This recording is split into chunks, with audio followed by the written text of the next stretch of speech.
आज शरद पवार राष्ट्रवादी कांग्रेस पार्टी की मीटिंग हुई। मीटिंग में तमामी कॉरपोरेटर, साबिक कॉरपोरेटर, तमामी ख्वाहिशमंद कॉरपोरेशन के उम्मीदवार और पार्टी के तमामी छोटे बड़े ओहदेदारान, सेल विंग, महिला विंग, ऐसे तमामी ओहदेदारान और कार्यकर्ताओं की आज हम लोगों ने मीटिंग ली थी।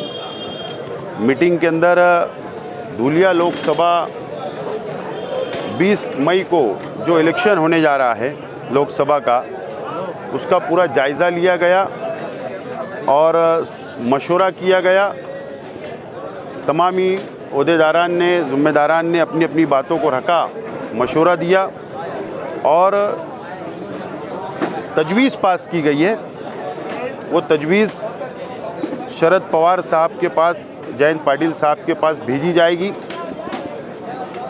एक राय से ये बात तय हुई है, मालेगांव सेंट्रल असेंबली हल्का हो या बाह्य असेंबली हल्का हो, जहाँ जहाँ भी हमारी अपनी पार्टी के कॉरपोरेटर चुनकर आए थे, जो आज भी हमारे साथ है, कल भी हमारे साथ थे, वहाँ पर अगर ये फैसला होता है कि इंडिया आघाड़ी के उम्मीदवार का काम करना है, अगर फैसला होता है तो वहाँ पर कमांड जिम्मेदारी हम लोग संभालेंगे। और अगर एमआईएम का उम्मीदवार यहाँ से पार्लियामेंट का इलेक्शन लड़ता है, चाहे वो कोई भी लड़े, वहाँ पर जहाँ सेकंड नंबर पर जो आज हमारे साथ हमारे हारे हुए उम्मीदवार है, वहाँ पर भी लीड, वहाँ भी जिम्मेदारी हम निभाएंगे। इस तरीके की तजवीज़ पास की गई। ये शरायत ऊपर भेजी जाएगी, नंबर 1। नंबर 2, वर्करों की और जिम्मेदारान की ये राय आई है कि पार्लियामेंट का सीट जो है कांग्रेस पार्टी को छूट चुकी है, ऐसा समझ में आ रहा है।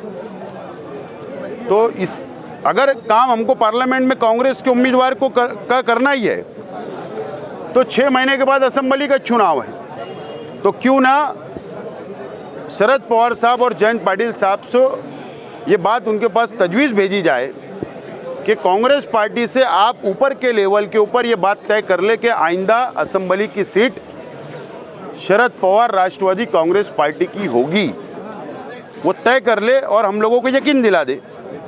ये 2 तजवीज़ पास करके भेजी गई है और उसके ऊपर जो भी फैसला आएगा तो इंशाल्लाह ईद बाद फिर एक मरतबा पूरे वर्करों की, जिम्मेदारों की, ओहदेदारान की मीटिंग ली जाएगी और उस मीटिंग के अंदर आज की तजवीज़ जो पास की उसके अंदर क्या हुआ उसके ऊपर चर्चा की जाएगी और उसके बाद आइंदा का फैसले का ऐलान किया जाएगा।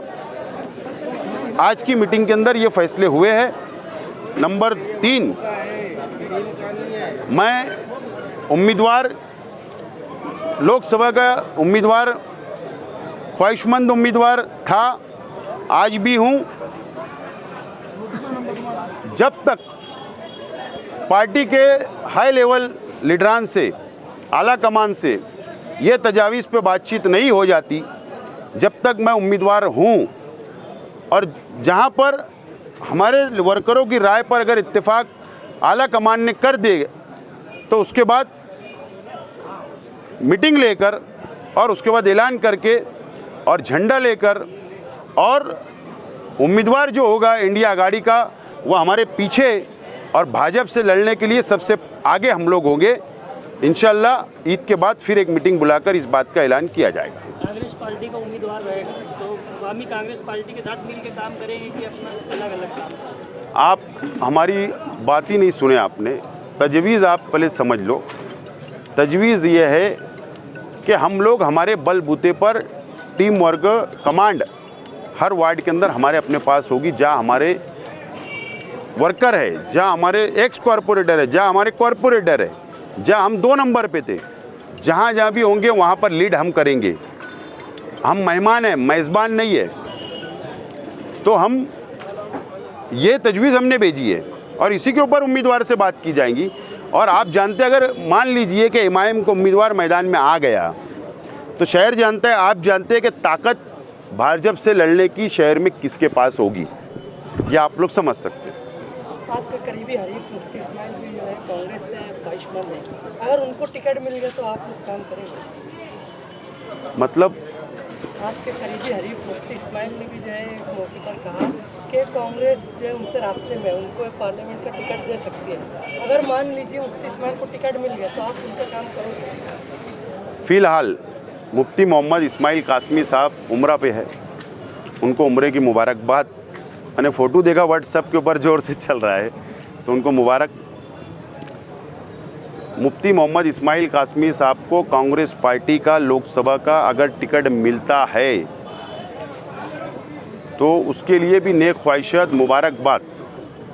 लेकिन इधर कांग्रेस पार्टी का ऐलान होने से पहले मुफ्ती मोहम्मद इस्माइल कासमी साहब ने एमआईएम के एमएलए शिप से इस्तीफा देना चाहिए। उसके बाद हम लोग इंडिया गठबंधन का धर्म निभाने का मैं ऐलान करूंगा।